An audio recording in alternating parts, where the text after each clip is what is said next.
Hey,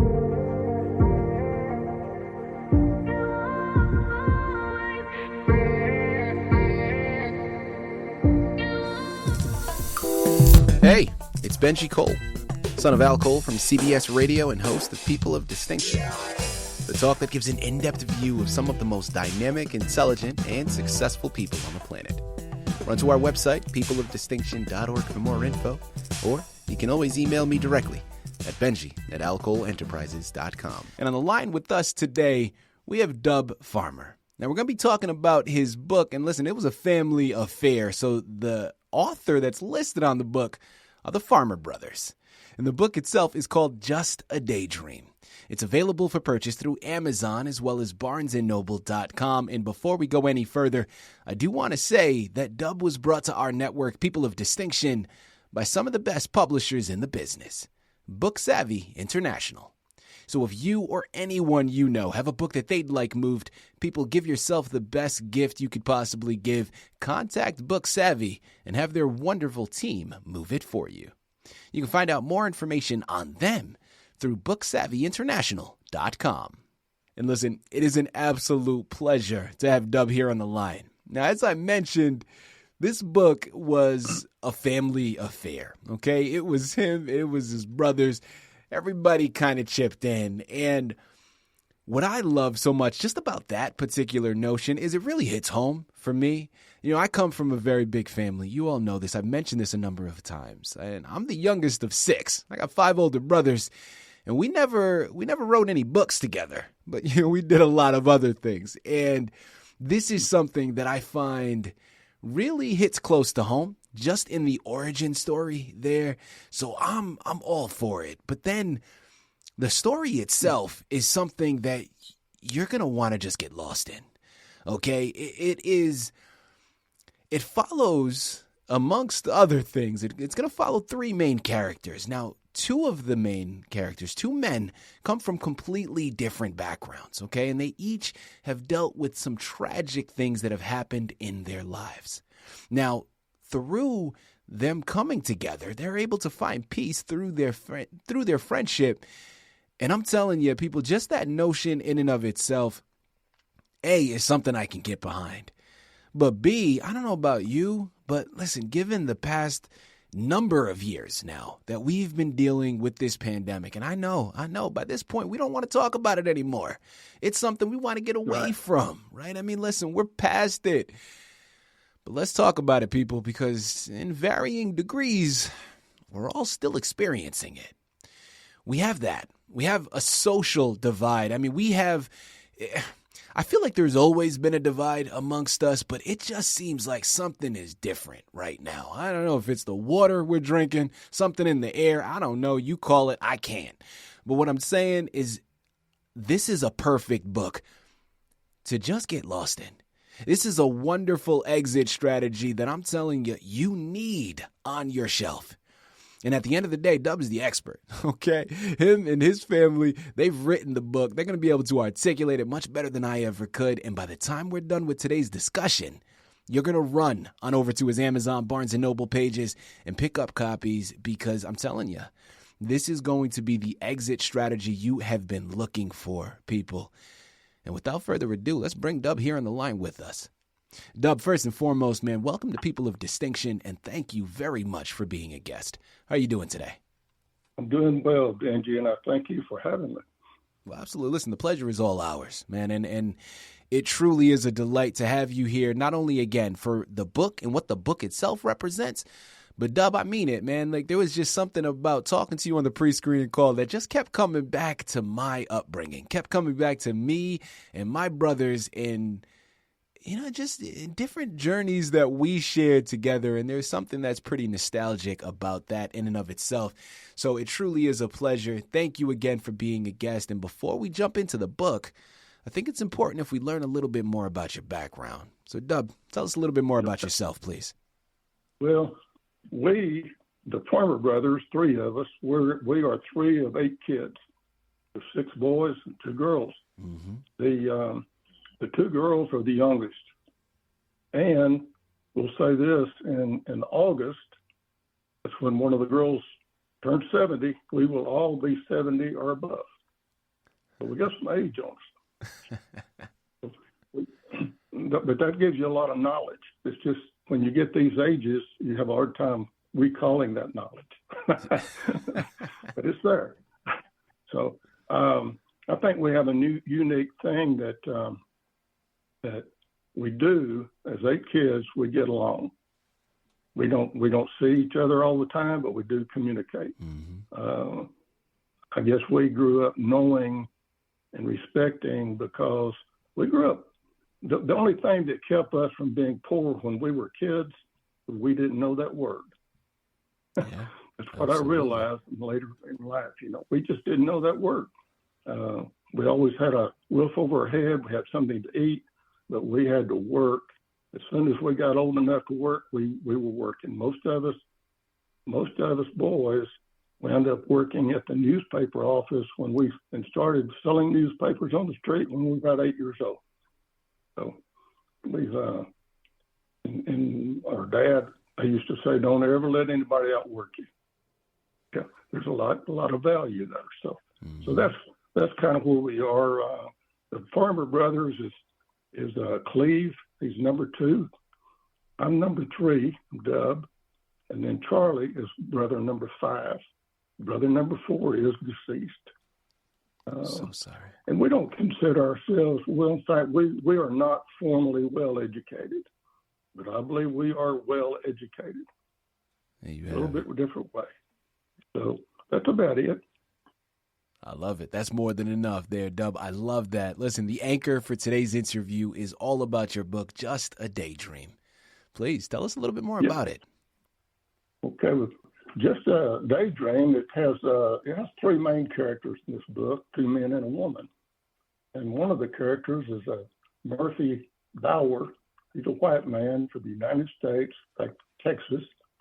But now, he had everything. But now he is renting a hotel room for a cheap hotel in Fort Worth, Texas.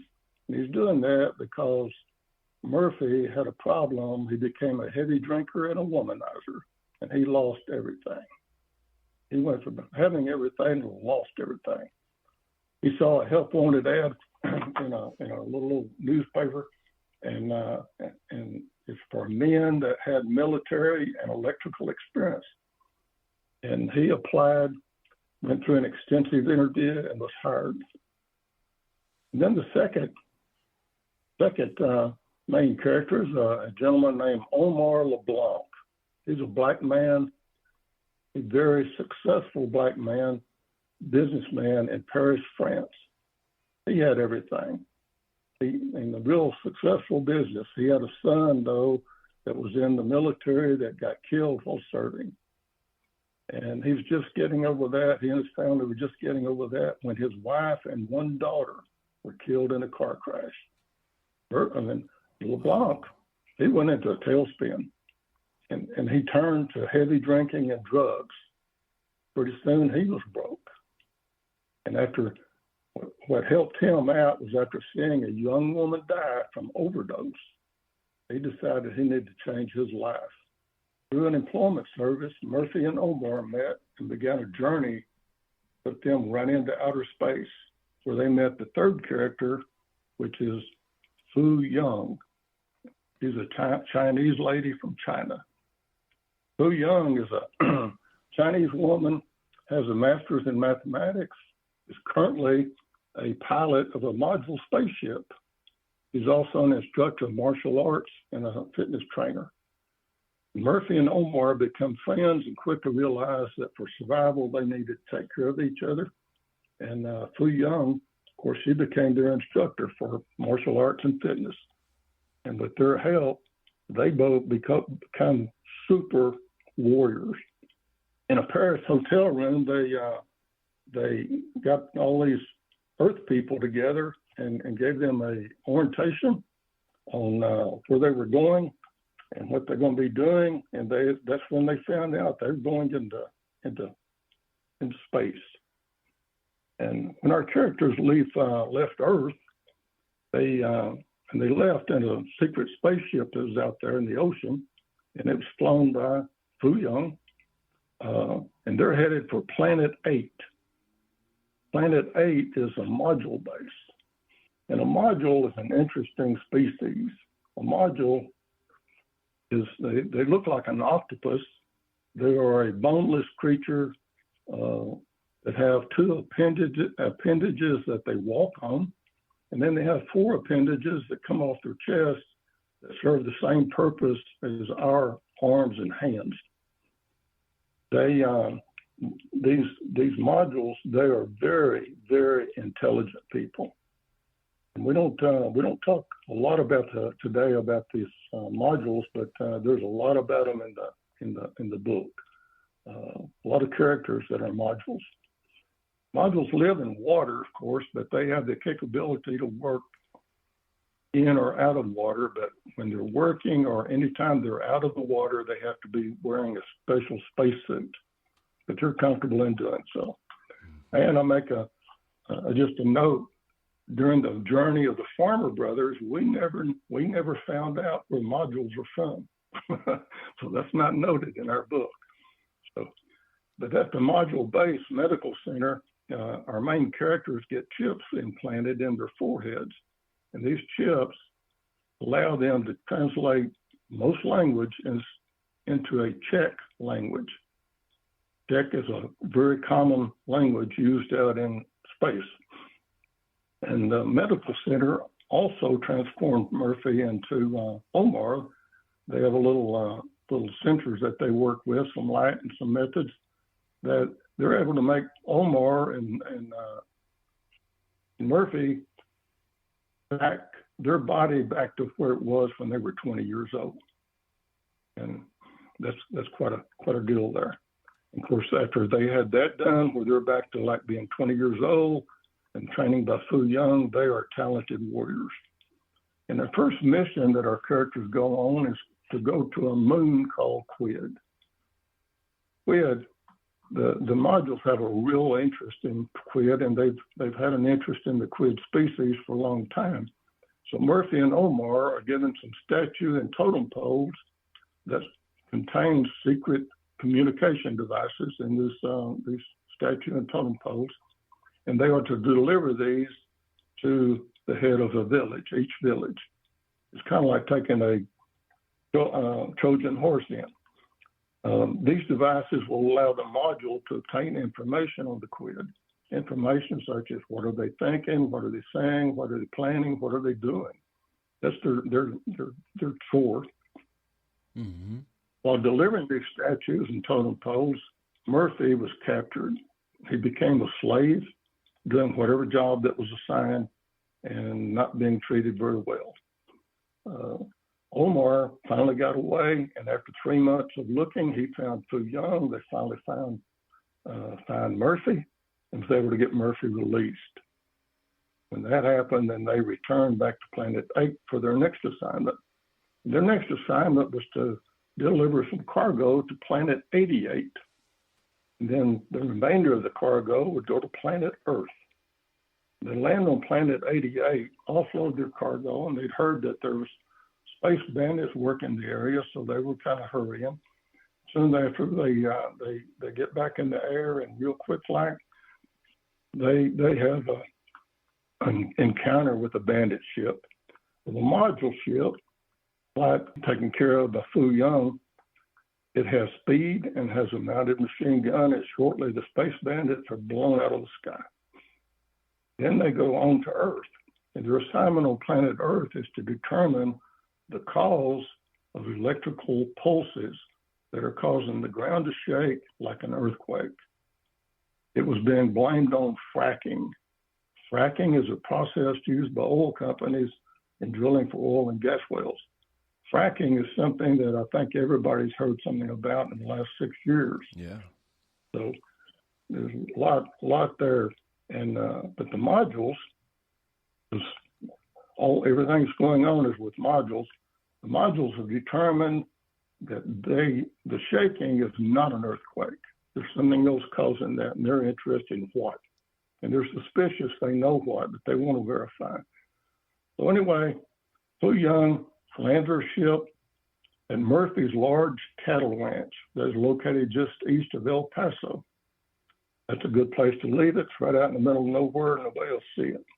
they take a flight to Dallas and rented a car, and they went to Dallas because that's the area where the earthquakes were being coming up pretty regularly. They spend a lot of time asking questions, nosing around the Dallas area, and they finally find a group of college students that led them to information, which led them to a scientist named Ben Westwood. He talked to Ben that what was going on, and Ben told them that many years ago he was a member of a NATO team that went to Europe to watch the Russians dismantle and destroy some of their surface-to-air missiles. And in one of the buildings where the systems were to be destroyed, Ben found a room full of antiquated parts that no one seemed to recognize what they were or knew anything about them. They were just old stuff that's laying around drawing dust. Ben had some money and he was interested in this stuff, so he bought those. He bid on them and he bought those parts. The parts were put in 3 containers and shipped to him. Then when he got the containers, he had many things going on, so he didn't even open the containers for many, many years. But before he opened them, when he opened them, he found about an 8-inch object, a round object in there with a funnel-shaped tube coming from it. And the object looked like it was plastic. He tested, and it showed to be a plastic-like compound, but then he got to trying to trace what is this compound, and the compound is not listed anywhere in the world. And then he did some further testing and find out the plastic, you could heat a paper clip or something like that and stick to it, and it wouldn't even melt it. So more testing showed that the object also reflected RF energy. So then also, he was aware with the test that he was doing that some experiments he performed made the earth shake, like an earthquake, but he wouldn't tell anybody about it. So anyway, Murphy, hearing all this from Ben, called the module scientist. Module scientist tell Ben the module, the part that Ben was talking about and had was part of a spaceship. It was part of a spaceship drive system from a spaceship that crashed on Earth more than 200 years ago. And they also told Fu Young she needed to be sure that all parts found and destroyed. So Ben checked on manifest and realized that he only received 2 of the 3 containers that was supposed to have been shipped to him. He made a bunch of phone calls and determined that his missing container was in Minsk, Russia, a town near Ukraine. Fu Young arranged for Ben to go with him. He's involved in this thing now. And they go to a medieval castle in Minsk. The castle is sitting about 500 feet up on a rocky cliff. Fu Young told her group that if you can't get the equipment out, you got to destroy it. And they are to meet with a man named Corbett Bektu, a former Soviet Army general. Fu Young found out that Bektu is now the leader of a sizable group that is dealing in drugs, and they have taken over the castle. Covertly, they were working for the Russian government, smuggling arms and ammunition into Ukraine. So Murphy and Ben go in to meet with Bektu and the equipment they're looking for. And they were shown the box of goods, then immediately Bektu tells his men to tie them up. Murphy is born to fight, and a big-time fight occurs before they can blow up the goods and get out of there. But they do. The module ship now is headed to a park near Ben's home in Dallas, where they will let him out. Although I only hit on the high spots, there's 466 pages of daydream. There's a lot of action. People, I told you, this is a wonderful exit strategy for you. I'm telling you, this is a journey to get lost in. There is so much happening. I'm here for it. I'm picking up what he's putting down. This is fantastic. Once again, we're here on the line with Dub Farmer. Now, we're discussing his book, Just a Daydream by the Farmer Brothers. It's available for purchase through Amazon as well as Barnes&Noble.com. You know, Dub, curiosity for myself with this next one here. What would you say was a highlight for you in writing the book? Or if not a highlight, well, something that surprised you or your brothers when you guys were writing this book? Well, the inspiration for this book, of all things, this is hard to believe, but it's very, very true. COVID-19 come on early 2020. And my two brothers, number 2 and number 5, they both, they're not in real good health. They still drive and stuff like that, but it's limited.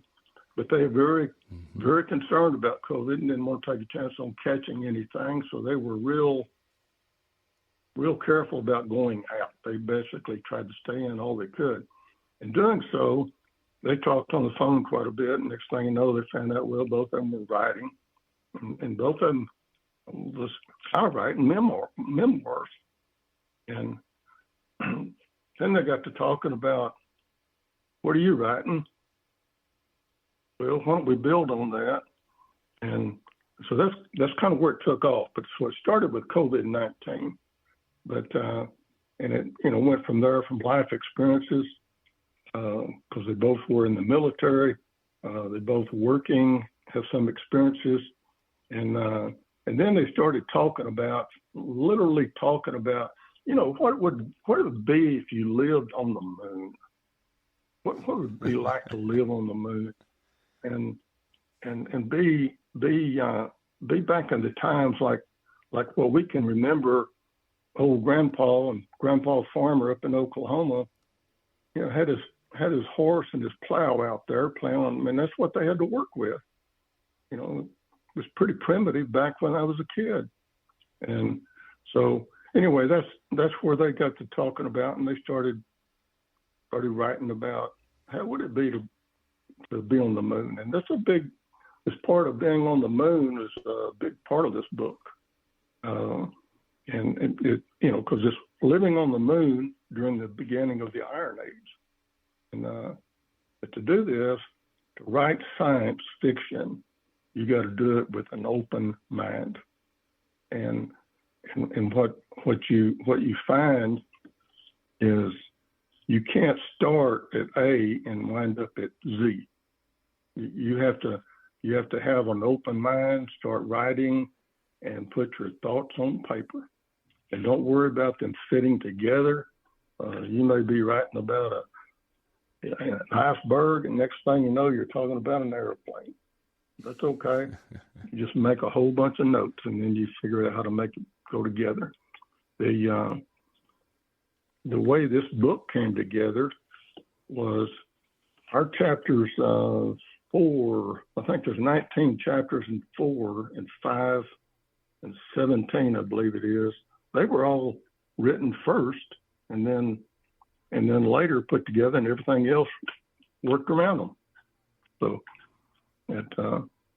but we don't have any magic other than, I think anybody writing science fiction better have their mind wide open, and it's an enjoyable thing. Just let it flow. After it, and then try to figure out what to do with it. Last question here for you, Dub. Listen, I love having this platform, man, and really being able to pay it forward to other artists out there listening in, of course, whenever the opportunity presents itself. Now, for any new writers, people just starting out on their creative writing journey, what are some words of wisdom that you can offer them about what to expect? Just something I might point out to maybe help the audience that's trying to write is people try to reiterate what I was saying a while ago, but if you're writing fiction, for sure, not even science fiction, but just fiction, you got to not get hung up on nothing. Just write it and let it flow. And it's kind of like a long time ago, I joined Toastmasters. And one of the things about Toastmasters is you have, you make speeches, and the first one you make is called an icebreaker. And they strongly recommend that icebreaker, You write it. I mean, you talk about yourself, because everybody's talking is always concerned about saying something that people won't believe. They'll take exception to it, that kind of stuff. Nobody knows you. You know yourself better than anybody. And that's kind of what you have to do with science fiction, or science fiction anyway, is write your story. It's your story, tell it. Let it flow, put it down, and then figure out how to make it all come together. Tell it any way you want to. So, perfect. And we really don't have any plans, is there another book or what's our plans? At our age, we don't even go out and buy a dozen eggs. So if this book were to take off and sell, give us enough money to put another book out there, we'd probably write another one. But we're not in the writing business. We're not interested in making money off of it. We're just interested in having a good time and enjoying it, and that's what we're doing. For any writers out there, that is wonderful advice. I truly love it. And you know what I love even more? Is listen, we're at the end of the interview now. We've discussed so much information pertaining to his book, but yet somehow we've barely scratched the surface. I mean, there's still so much left to be discovered. You know where you have to go to discover it, okay? Amazon and Barnes&Noble. There's no beating around it. There's no getting around it. You got to purchase your copy. It's called Just a Daydream by the Farmer Brothers. Head on over there today and get lost in the magnificent journey that they've created. It's a wonderful book to add to your shelf, an even better gift to add to someone else's. So you know where to go. Dub, this has been an absolute pleasure, man. Such an honor. I really do mean that. Thank you once again for being a guest on People of Distinction. Yeah, I appreciate you having me on. It's been nice talking with you, visiting with you.